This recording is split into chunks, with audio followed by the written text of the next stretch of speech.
Howdy, folks. Happy Monday. Hope everybody had a good weekend. It wasn't a particularly good weekend for me as a Yankee fan, watching them basically almost go hitless in Fenway. They won one game on a suicide squeeze in the ninth inning. The drought continues, Russ, while your Mets just keep trucking along. But it is August. So. It is, but now it's getting closer, and at least I think in Philly they understand that the Mets are a way better team than the Phillies. They were trying to make excuses. I saw one of the announcers for Philly was like, well, they only got these singles. They were only 66 miles an hour off the bat. And it's like, does it matter? Like, that's the whole thing about baseball. It doesn't matter. But anyhow, switching to football for a moment, there's no greater disappointment that you could get in preseason than watching your franchise quarterback go down on the first set of downs, probably the only set of downs that he's going to play in preseason. I'm sure Kev has seen this before, and, being a Lions fan. And so, Zach Wilson went down. He was trying to turn a run upfield. You have no idea why he would even do that. Probably he'll never do it again because they'll probably tell him don't do that in preseason. And he's got a torn meniscus. And that's the best case scenario, is that he has a torn meniscus because, hey, that's only like 4 weeks. And instead of the whole season, but they have a whole bunch of new players too that he's not going to get to, play with other than when he did in shorts. And so, once again, this is when you are a fan of a team that is not good, and in the preseason they try and talk them up as if they're going to be really good. And this is where I think you have to be a little bit hardened like I am and say, yeah, you're going to have to show me a little bit, because I had a 7-win prediction that I thought was the rosiest that I could have. And then when I went and was amongst some New York people recently, they were like 7. We could go 8 or 9. This is before the injury, mind you. But this is why I can't go all in, because the preseason talk is just that. I can sympathize with this, Kev, because for years, obviously the Bills have been a complete and utter joke. And if things bad could happen, they would happen. Bad quarterbacks, bad decisions, bad draft picks. I think Zach Wilson's got a lot of talent, but it's like, the Bills didn't play Josh Allen in their opening preseason game. I doubt he probably plays a couple series in the last 2 games. And, they have so much at stake right now that he's going to be in bubble wrap. So, for a team like the Jets, yeah, it makes sense to play a second-year quarterback, but you also don't want that guy getting hurt, and this is just a freaky bad thing. Yeah, it's a tough situation. I've always been in favor of no preseason for the NFL. I really feel you don't really need it. Guys stay in shape year-round now. It's a very modern game now. Just do joint practices, right? Just do that. Yeah, the joint practices is the way to go, or you need to change the rules in terms of especially the quarterbacks. It basically should be you can't tackle them, right. Because it's too valuable and it's too costly if your quarterbacks get hurt. And I wouldn't play the starting quarterback, especially a veteran one. I can see the argument a little bit for a newcomer who needs to see real live defenders coming at him, but I think you can come up with that by just having, do what they do at the high school level in terms of having 4 teams come in for a scrimmage. You play, 4 8 downs against the team, and then they bring in a new guy. You also have some rules about, what you're trying to accomplish and everything. I just don't get it. It's a multi-million-dollar business, and you don't want to do it simply for ticket revenue. Yeah, no, I get that, but it makes no sense to me because, I think it hurts your revenue potential to have your star, sitting on the sideline. So I don't get it at all. I wouldn't have any preseason games. This isn't like baseball, Yeah. Even hockey, I think it's almost a waste of time. In the old days, you could sort of make an argument that it was great to do a little Johnny Appleseed work by playing exhibition games in unique places and sell the sport. But now, hockey, for hockey, I kind of vacillate. I vacillate for hockey because there are some guys that are trying to win jobs on teams, and it really is the only way. But I get what you're saying. I'm not going to be crushed if there's no preseason. Baseball, I do think they need spring training, though, for the timing, right? Because timing, the hitting is a big deal. If you tried to start that season just from scrimmaging or like they have with the alternate site, your timing's going to be off for the first 3 weeks of the season. And building up the arms and things of that nature. I mean, but the ironic thing is, and obviously, I mean, they've been a successful team the last few years, but the Bills made it known right from the bat that Josh Allen was not playing in the home opener, the preseason opener against who was it? Against Indianapolis. While Indianapolis played their starters for the first quarter. There were 66,000 people at the game, Russ. It was a nice Saturday. They just want to be there. Right, exactly. And the crowd got enthused by an 82-yard punt by the rookie punter. So it's like, I mean, it's a different thing. It's like, okay, people want to see Zach. Was that in the air? Did it roll a lot? No, it was in the air. Bounced once and went in the end zone. He punted. Really? So that was mostly in the air. Wow. Mostly in the air. It was. Yeah. I mean, who knows if this guy is for real? I mean, that's Reggie Roby like. Yeah, but the thing was, I mean, do you really care that he kicked it in the end zone for a touchback? No, I mean, ultimately, it's not a great punt after that. But if you're punting from the 50, you want to make sure that guy is punting it to the 3 and not punting it through the end zone. So yeah, but the point was that they almost had a sellout for a game that almost none of the starters started. But in other markets right now, they want to see their star players. So it's do they want to see their star players? I'm not sure they do. I think most fans are sophisticated enough to want to protect their stars. They get it.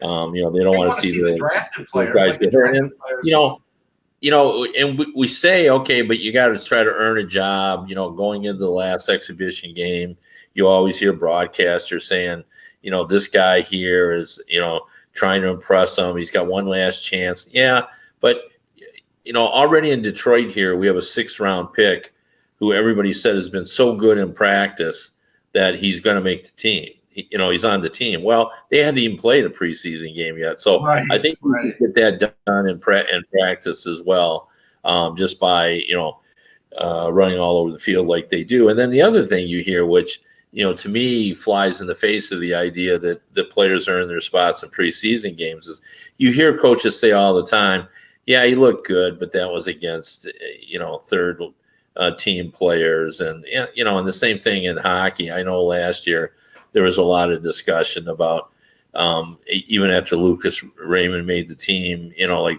Blashill pointed out, yeah, we're excited he made the team and everything. But, when he was playing in preseason, we probably played only one team that had more than 6 or 7 like regulars. Well, if you're going to act like that, why even have the preseason game? So, so I just think preseason, as Mike said, is got a lot to do with revenue creation and not really about providing opportunities for people to make the team. I think more so than in old times when you really could make the team. I think it's pretty much almost set, not perfectly set, because I think Lucas Raymond did earn a job in Detroit last year by how he played in training camp. But it's pretty settled. He proved that he belonged. Yeah, it's pretty settled. I mean, even a rebuilding team like Detroit, who has a lot of great young players, they already have 26 players signed. You think if it was a wide open competition that Yzerman would have 26 players? He's got 26 players who have played in the NHL already. Yeah. So if it was a wide open chance to earn, he wouldn't have that many players. No, that's true. Yeah, let's just say that the waiver wire will probably be very interesting in the middle of October before the season starts. Let's get started. Hello, Hockey World. Today is Monday, August 15th, 2022. I'm Russ Cohen from Sportsology. I'm Kevin Allen, Hockey Buzz. I'm Michael Agello, and no, my books have not been seized by the FBI, and this is the HockeyBuzzcast here on HockeyBuzz.com. Everybody in the chat was like, where are your books, Mike? Where are your books? None of my books are there. I'm redoing my shelves. I'm fixing them up, so the books are stored in another part of the house, so they'll be back. Don't worry, guys. All right, let's get started, Russ. Obviously, the World Juniors taking I would say, is front and center because we're a month away from training camp, and there's been some interesting things occurring. We'll start with Team USA, who finished a perfect 4-0 in the round robin, which usually is what Sweden does. They always are undefeated in the round robin, but they went 4-0 yesterday with a 3-2 victory over Sweden. Now again, the round robin doesn't prove much. I mean, it's getting your line set, it's getting the mentality set, it's getting everything, your goalie set. That's what it's for. But there have been some impressive performances. When we talked about it before, that top unit of Matthew Nyes, Logan Cooley, and Coronado, they led the way. They had two. They were involved in 2 of the 3 Technically, goals. it's their second line, Mike. That's their second line. Yeah. And, well, I mean, to me, they've been the best line. So they have been the best. Oh, I don't know about that. Slaggert's been really good. Like, it is an argument. There's a good argument. Okay. I mean, Carter Major has 6 points on that first line. So, and Bordelot has 6 points as well. I think that other line has more points than the line you mentioned. Although I think it's really 1A, 1B. I mean, I do too. Two first lines, really. Like Bordelot won 31 faceoffs yesterday. That was a big deal. The thing that impressed me about the U.S. yesterday, and they finally impressed me, was they had a buzzsaw mentality that they basically, and Logan Cooley started, and he gave Sweden bulletin board material when he said they don't like to go to the dirty areas. And for a period and a half, he was right. And they were winning those battles. And besides winning those battles, then they were getting chances around the net. Guys like Cooley, Coronado, Slagger's been really good. Bordelot, like Kev said, but also, Luke Hughes again and Faber just from the blue line, just really patrolling it and causing all kinds of offensive chances. Sweden was really good. I mean, Emil Andre again, scored again. Flyers prospect. He was a pretty good force, but and honestly, Wallstedt had a good game. Their defense let them down a bit, and I just don't think Sweden was as tough as the U.S. was. Like, this was a time, I think the U.S. has understood. If you look at, and again, this is my opinion, but if you look at the Canadian lineup on the blue line has more good, rock solid defense than they do offensive ability. They have some good offensive ability, but not the best that they could have. But they've got solid defensemen. They've got size. They got guys who could beat you. And, the U.S. has size, speed, skill. They have the good mix. Their goaltending was still a little in question, though, Kevin. The more that it gets tested, the little bit of leakier it gets, because Emberko does not have a great glove. He doesn't. Yeah, it's going to be interesting. I mean, the goaltending is certainly a difference between them and Canada. There's no doubt about it. But, Sweden, this is not one of their better teams. They're aware of that. They didn't get everybody they wanted. The Swedish press is traditionally tough on their teams. They're particularly tough on this one.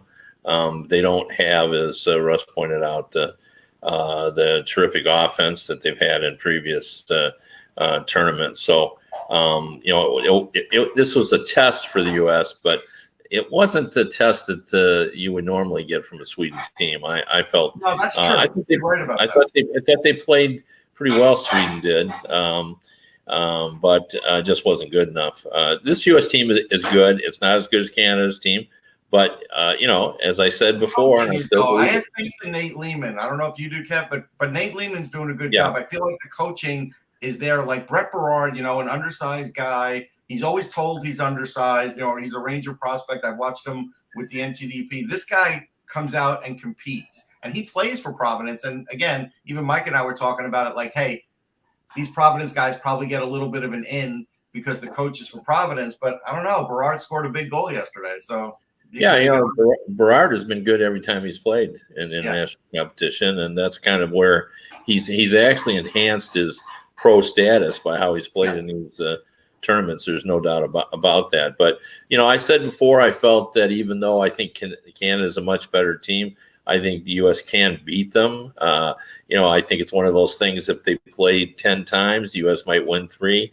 3 or 2 or 3, something like that, and Canada win 8. But it could be this time. I mean, this U.S. they have some talented players.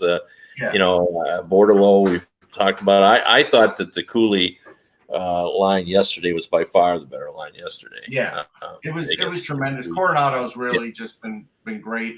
I do want to mention in Canada, because they mentioned in the chat room what I think of Dylan Garand. He's a Ranger draft pick who I saw play in the top prospects game. Saw a little bit. I think he's from Kamloops. He's really good. Like, he's really rock solid. But Kosa, because he can cover a little bit more net, I think Kosa is still going to get the nod and over him, because he's a little harder to beat just because of the size. But Garand's really good. Like, they're in good shape in net, but I think it's still going to be Kosa. Yeah, I want to talk a little bit about Canada, because I want to talk about Mason McTavish, and I had a discussion with Tom Laidlaw about that earlier today, because I made the point that I thought McTavish could be on the all Laidlaw team. He sort of has a list of players that he doesn't want anything to do with, because they don't have there's either they're not a team guy, or there's too much eye in them, or they don't work hard enough, all that. Guys, he doesn't like Duchesne, he doesn't like Eichel and all that. And I said, I have a player for you that has only played a handful of games in the NHL that really should be on the team Laidlaw. And I said, it's Mason McTavish. And I knew Tom had not been watching the World Juniors. And I said, this is a guy you're going to love. And I told him the story that I read. And again, I wasn't there. So if the story is wrong, it's been because it's reported wrong. But what happened in a practice is McTavish and Kent Johnson were in a face-off drill / competition. And after some time, Kent Johnson, who is also an alternate captain, McTavish is the captain, got the better of McTavish in this and got control of the puck. And as the story went, and again, I wasn't there, McTavish responded by slew-footing Ken Johnson and taking him down to the ice, which, of course, Johnson didn't appreciate. Mm-hmm. So Johnson got up to his skates, and, of course, we know what ensued. There was a little bit of battle, a little bit of pushing, a little back and forth, and the alternate captain and the captain, locked up. And though I do not condone and do not like slew-footing, I think that's a very, very dangerous play. I appreciate the fact that both of these guys wanted to be the best in practice. And, and I think that sort of speaks. I just think McTavish, and I said this last year when I saw him, play, he first of all, here, he's just a man among boys. Mm-hmm. He's going to be a beast, even at the NHL level. He could have made the team last year. I think we all know that, but I think he decided not to do it. But look at the teams he's played for. He's played over in Switzerland. He's played for the Ducks. He's played for the Peterborough Petes. He's played for the Hamilton Bulldogs. This is all in like 2 seasons. Yeah. I mean, he's gonna hurt people. He is a tough, mean, ornery, skilled player, and he's got size. This is the entire package, folks. This is the kind of player, if you're a GM, that you're always looking for. The guy that can do absolutely everything. So. And he's only 19. That's the thing. And if you look at Anaheim and how they're set up, I mean, the 1-2 punch of Zegras and McTavish. I mean, that's what you have to look forward to. That's why you now they didn't bottom out and tank, but they got top picks and they made the best of them, Russ. And now they've got some really top players. Drysdale I'll always include in that batch too. I mean, that's what you could build around, and they still have Gibson. So you figure another year or two, I think Pat Verbeek's going to be in good shape there. I really do, and and I think he's doing the right things too. He's pushing all the right buttons, and what I like about this. I mean, if you're a Ducks fan, the way you got to look at this is, when Shanahan and his crew went in, they had to do the stripping down. They had to strip all the paint off before they rebuilt the deck. And Steve Yzerman had to do that in Detroit. That takes more time. Verbeek got in, and he already had some pieces in place, and then, he's added a few, but they're much farther down the road than most rebuilding teams are this early in the process. And as Russ actually pointed out, Gibson's not a 30-year-old goalie. He's going to be around for a while. And there's no indication, even though we all like to talk about how he's going to move out. I've heard no indication out of the people who matter that they're thinking about trading Gibson. They like him, and and that's just the way it is. So we'll see now. Maybe if Gibson wanted out, but I don't know why he would. It's I don't think he would. And I'll tell you, Martin Madden, who's director of scouting there, assistant GM, worth his weight in gold. Like Mike and I saw him in the elevator at the end of the draft. This guy's a very unassuming, nice guy, but he is a shark at the draft. And they might be called the Ducks, but they should be called the Sharks because they do draft very well. The Anaheim Sharks. No, and that was the one advantage that Verbeek had.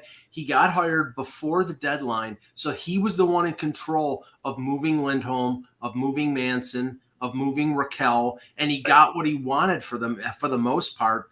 But he kept those young guys, and now he's got the young guys to build around. And, he came into a really great situation. So it's just a question of how long it's going to take. But, it probably will take a lot less time because you have a rock back there in Gibson who, if he stays healthy, which has been a problem for him off and on, their turnaround could take a lot less time. Now, just finishing up on the World Juniors, there's the final round robin games today. Sweden, Germany, Switzerland, Austria playing for the 4th spot in Group B. But the big games, Canada, Finland for first place in Group A. And Canada has been dominant this year. They're, so far. Finland's sneaky good, though. They really are. But the Finns, Russ, are experience. They have experience. They have, top end talent. I mean, like all these teams do. But I think they're going to give Canada a run for their money. Well, their power play is among the best in this tournament. Ratu's been great on the power play. Joachim Kemmel, just like we all thought, is actually he's getting more assists than goals, it seems, but that's fine because they have a really talented team. They have good goaltending. They know how to play defense. They do frustrate you because they're getting goals off of mistakes. Like they're forcing teams into mistakes and then they're turning those into goals. And Canada can get sloppy once in a while. So this is a game where they really have to button it down. But Kev, this has been the mantra of Finland for international tournaments for as long as I can remember. They're the team that aggravates and annoys you. They're feisty. They're tough against the boards. They play disciplined defense. If Canada gets frustrated, and it's very possible they could get frustrated against a good Finnish team, then the Finns could come out on top. Yeah, if you ask scouts, they'll tell you that the Finns, number 1, and Sweden, number 2, are the best 2 defensive countries in the world. Like these kids grow up believing that's how you play hockey, that you stop the other team from scoring and then you get the puck and then you score. It really makes a difference in these international tournaments to be sure. And Finland's always tough, no matter who, what kind of team they have because of their system of play. The other thing that's important about them is unlike Canada and the U.S., it's gold medal or bust for Canada or U.S. And that's not how Finland. They're trying to be successful. Right. They're trying to be successful every game, and to them that means get me some jewelry, get me in position to be among the better teams in the world. And their goal is to win the gold. But if it's like they play just as hard for bronze medal as they do for gold, then that's hard to do. It's disappointing. If you think you're going to win the gold, to fall into the bronze medal game, but that doesn't deter them. I think they probably have won more bronze medal games than anyone. I don't know that for sure, but it sure feels that way. We have to remember too, a few years ago, Kev, when the World Juniors was in Montreal and they had that controversy with their coach, they were close to getting relegated. Like I remember interviewing Juuso Valimaki from Calgary saying, "Listen, you guys have to win this game, right? Like this is really important." And they did, and they didn't get relegated. But that's where they were then, and now they've been a powerhouse since, really. Well, and what's always forgotten and isn't brought up enough too is, the U.S. is a country of 330 some million people, and Canada is just over 30 million. And Sweden and Finland are like the size of Michigan. In terms of both geography and population, maybe they're a little bigger in size, but when you take into account the Upper Peninsula, but they just don't have that many people, and it's amazing what they churn out. I mean, Russia has 190 million people, and they send I think now Russia and the KHL plays a big role in this too. But like the Russians only have like 30 people in the NHL, and Sweden and Finland have many more than. Yeah. And Latvia's win was big yesterday. That was fun to watch. I was watching that. That was great. I think it was the Slovaks that were sad when they won because it eliminated them. But that was really a big deal because that's a team that was just thrown into this, right? Because Russia's not here. And that was a big win for them. Like, that's a win that could help that whole program. You never know. They're 1-27 in World Junior history, and they made their first quarterfinals ever. I know. You never know what that could do. But that's a story here too. Like, this tournament was much, much, much, much different without Russia. Yeah. Having that fifth, really good team. Like, what that meant is you only had one really good team in your side if you wanted to get out. Like, there wasn't the two teams like Russia. Imagine if you had to put Russia on one of these two sides. Right. It would have been different. Oh yeah. Yeah. So you need that. Like, as much as we criticize the women's hockey for having just U.S. and Canada. We've never really gotten beyond, our big five. Now, occasionally, Switzerland's sometimes good, and occasionally the Slovaks have risen up, and the Czechs have had their moments, but they're not consistently there. There's only 5 teams, and there should be more. To be honest, it would be a better tournament if we could make those other countries. I'm waiting for Team Israel. I know it's going to happen in the next decade. Okay, but. I would be great just to have one more team. I think they have a 6th team where, and again, I don't want to diminish that all those countries have had their moments, but not consistently. Well, Russ, am I wrong that now Slovakia, since they're eliminated, now they go into the relegation pool? Now and you go from having Slavkovsky in December and him probably getting you a victory or two because based on his scoring, and now you're getting relegated. It's that's not a great thing for Slovakia. But anyway, so the U.S. will play Czechia in the first round, and all the other matchups will be determined after today's game. So I think those games start Wednesday or Thursday. Wednesday is U.S. Czechia. Yeah. So okay. In some hockey news, not related to the World Junior. Some bad news for 2017 second overall pick Nolan Patrick. The bad news continues, Russ. He has been deemed out the entire season with an undisclosed upper body injury. I'm assuming it's the same problem. It's right. Remember, I'm pretty sure it was a neck injury, but they believed it was tied to concussions. Migraines. Yeah, migraines. That's right, migraines. Yeah. So, I mean, again, I know people who have them, and they are unpredictable.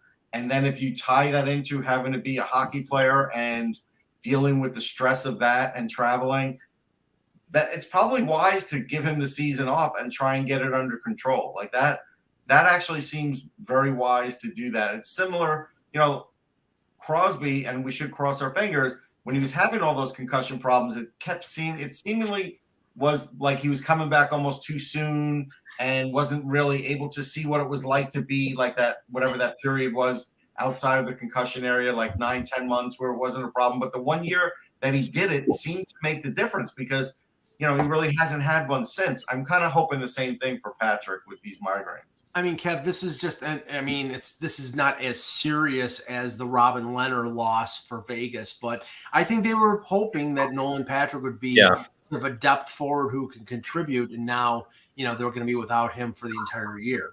Yeah, no, I don't think they were counting on him in terms of, being a major contributor, but they were hoping that, he could get his career turned around. Like, let's not forget this guy was a, premium pick.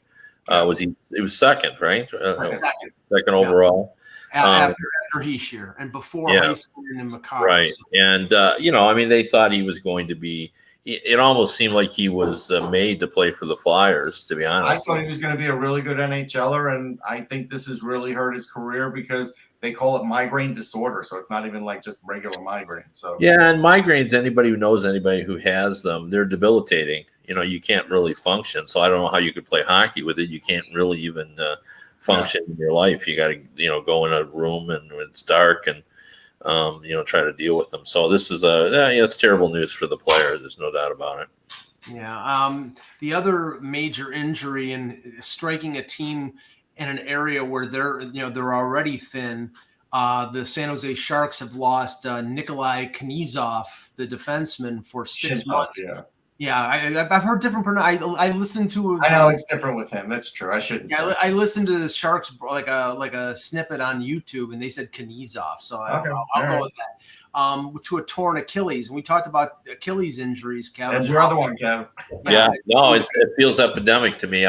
Although Don Waddell argued with me that we see them much more in basketball and other sports. But not hockey. We don't see them in hockey. That was my exact.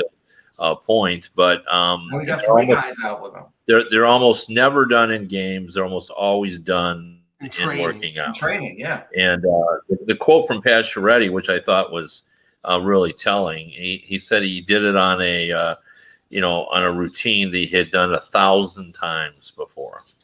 So that was his quote, and I think that kind of speaks to that. So I think it's one of those things. I passed around to folks on my Facebook a video of a top of a tree that fell on my lake house, and it just all of a sudden it's a beautiful day, and then suddenly it just snaps. And when I read about Pacioretty, I thought it was just like my tree. It was time, and it just snapped. There was no. I don't think there was anything like it.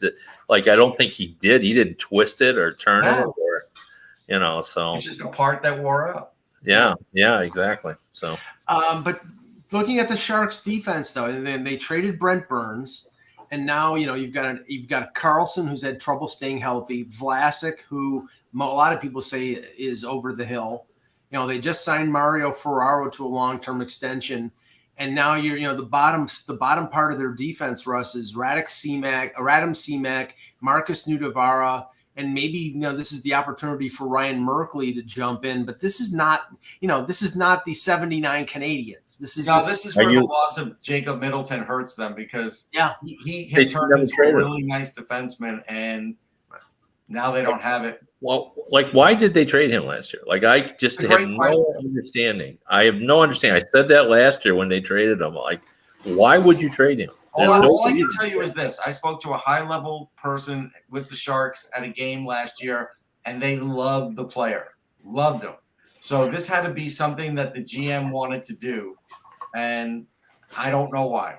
Well, they loved the player, but they didn't love the amount that they would have to pay for to sign him. It didn't turn out to be all that much. No, it was a couple million bucks a year. Yeah. To me that made no sense either. His money, the money that he ended up getting was not outrageous.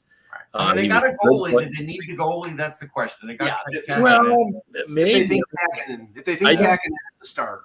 But defensemen are so valuable. You knew you were trying to trade Brent Burns. I thought that for a second there, Mike. I thought you were going to get in there to be critical of their trade of Brent Burns. That suddenly it left the cupboard bare. The point on this one is well made, because it's easier to find. We like Kakinen, he might be okay in the NHL, but it's easier to find that goalie than it is to find a defenseman you could trust when you need it. Completely agree with you, Russ. I hang on to my young defensemen, especially guys.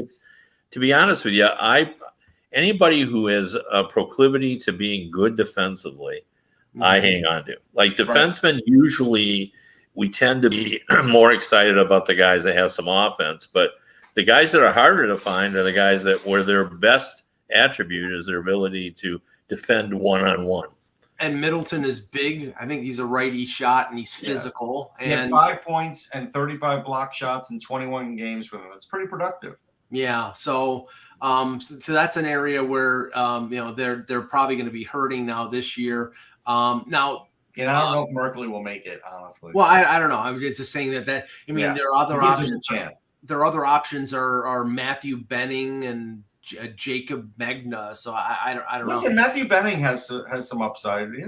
There's a chance there. But the other talk about the Sharks, it's Shark Day here on on No, the it's HockeyBuzzcast. short month, so it's okay. Yeah, there you go.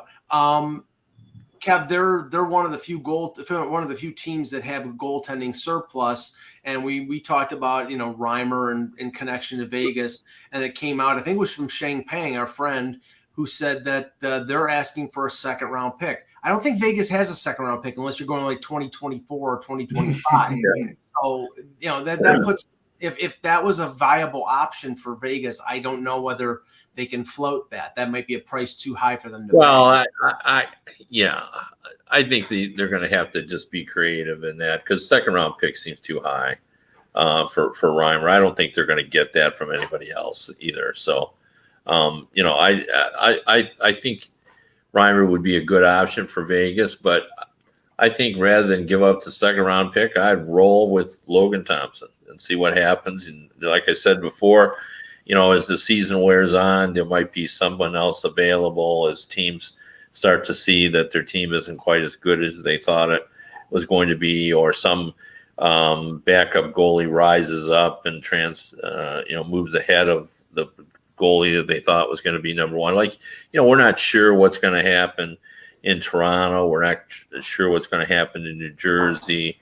There are a lot of places where it's a little bit unsettled, and if we wait to see what happens there might be another option. But Thompson was good late last season. It's only 20 game sample size, but I don't know. I mean, I'd be willing to take that risk because it's a good situation they're in, because he's tied up for 3 years at a very minimal salary. You did point out something right now, Kev, even though I'm not sure if you meant to. It used to be, hey, you just got to have that one really good goalie, and that used to be good. You pretty much have to have a goalie tandem now. Otherwise, you're not going to get far. And that's I think Thompson could be a good part of a tandem. It's just a question. Like right now, Cap Friendly has no goaltender on the NHL roster because Brasso and Leonard are both hurt. They have 4 goalies down that signed to pro contracts: Logan Thompson, Michael Hutchinson, the former Leaf, Yuri Patera, and somebody named Isaiah Sayville. So, right now, I mean, it's slim pickings. I think, they can get away with Thompson playing half the games. But I think they do need a veteran who could at least, fill the role of being a 1B. And then maybe at the deadline, then they go for somebody if they think they have a chance to win a Stanley Cup. Actually, Mike, you left out Dylan Ferguson, who did play in the NHL and is still with them. Well, he's not on their roster. He's there.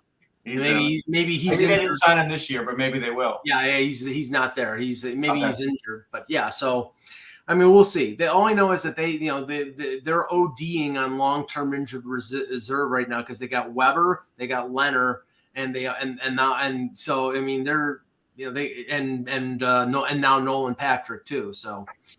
Not a good situation for. They're a team that's waiting for a tree to fall on them. That's what the problem. Yeah, no, that is correct, and their payroll will be $90 million before it's before long. They'll take advantage of all that as well.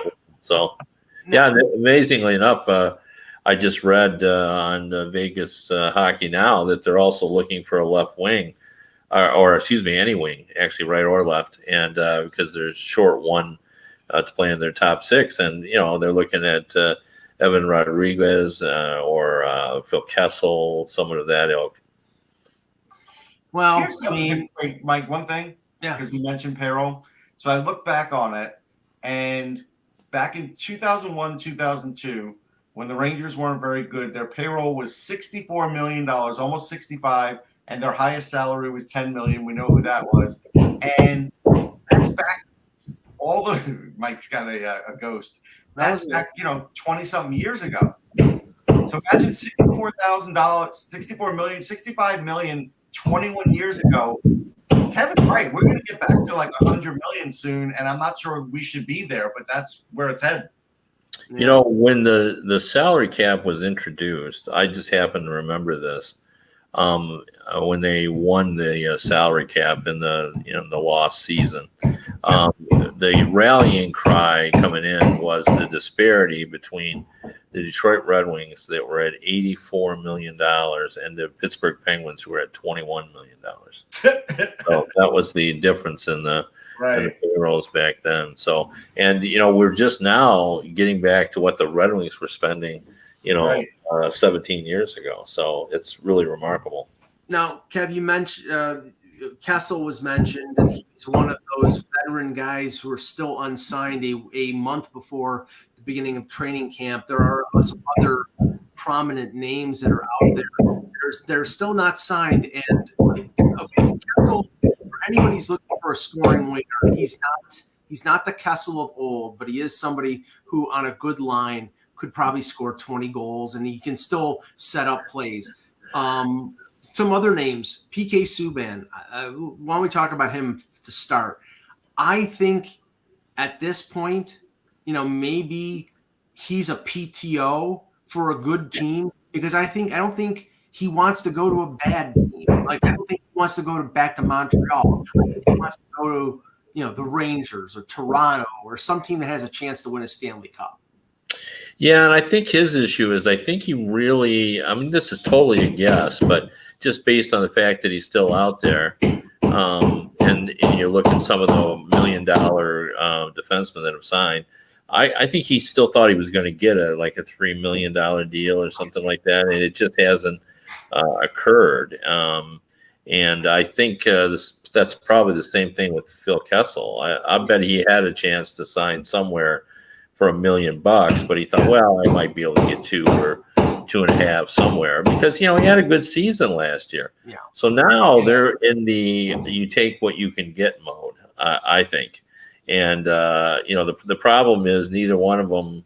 How old is Kessel now? 34, I believe. 34, Yeah, so he's not old enough for the bonus situation, right? I don't know. Yeah, 34. He's 34. Yeah, so he's not old enough for that. So so he's going to have to sort of take what he can get. But he turns 35 on October 2nd. So could they wait until then to sign him to an incentive? Yeah, that could be. Can give him but then you're dealing with it, for next year as well, in terms of you're going to have to pay whatever the bonus is, and not everybody is like the Boston Bruins, where they think they're going to go for it now, so they're willing to delay paying for. If he's getting $1 million offer from Seattle or $1 million offer from the Penguins, if he thinks he can get it from the Penguins, he's going to wait on that. That's correct. Yeah. Whereas, I'll tell you, there's another guy too, Stastny. Yeah, Stastny had an excellent year last year, and he played well. And of course, his best attribute is not his offensive contributions, even though he was a 20-goal scorer last year. But he's a very good faceoff guy and a very good defensive forward. And so I saw the chatter of potentially him going back to Colorado on a cheap deal to replace Kadri, because if they want a second line center with some experience, that he could slot in there instead of sort of risking Alex Newhook, who's sort of unproven in that kind of role. I mean, that would make a lot of sense. He played there for a long time. I'm assuming the organization still likes him. So I mean, I think that's a possibility that might come to fruition for Stastny. Yeah, there's another guy too that I like, that I think could be valuable. Actually, one thing before you do that. So, Winnipeg's not capped out. It is surprising that they haven't come to some sort of agreement with him. No, it is a little bit surprising. Although he had some uncomplimentary things to say at the end of last season, just in terms of he thought that that there were some morale issues, some chemistry issues. So I don't know. Surprisingly, they have $6.2 million in cap space and nobody to sign. So how many players do they have signed, I guess, is the key. Winnipeg, they have 40. Wait a second. Sorry. No, not that. Just how many for this season? Oh, okay. 20, it looks like. Well, they're at 19. They're at 19 contracts plus Cole Perfetti, so 20. So they do have room. Yeah. Do they have any RFAs that have to be signed? No. No. None. Well, then I don't know why they haven't re-signed him, because he was a thing. And another guy that I really like, and I think people around the league know he's valuable, and he's also. My gosh, there's a lot of noise in my house. So, working on my roof, by the way, where the tree fell on it. That's yeah. So anyway, the guy that I really like that I think could really help a contending team, he's been mentioned a lot on social media, is Sam Gagner. You know, this is a guy that's going to score you 14 goals, 15 goals. He's He so kills fast. penalties. He's a great leader, high character. I like Sam. I do. He's a good guy.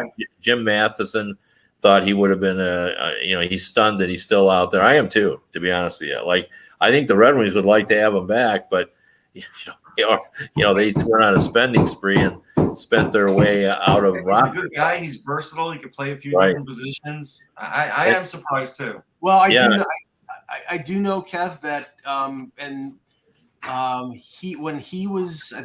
wasn't he in Vancouver before he went to Toronto? He got loaned out to the Toronto Marlies. He was in Philly for a while. Right. He got loaned out to the Toronto Marlies, and they absolutely loved him because he was really good buddies with John Tavares, and they gave him an opportunity. I would, if he came in on a veteran minimum contract, a team like Toronto, a team like Edmonton would be interested in a Sam Gagner. He always does something. He played for $850 last year. Yeah. It's not like, this is a very much a minimum wage player who gives you a lot more than a minimum wage performance. So, I'm stunned that he's still out there. Yeah, and we'll talk more about some of these players on Wednesday when we return. Great job, guys. We'll be back, like I said, on Wednesday for another edition of the Hockey Buzzcast. For Kevin Allen, for Russ Cohen, I'm Mike Agello. Thanks for watching, and remember, without the buzz, it's just hockey.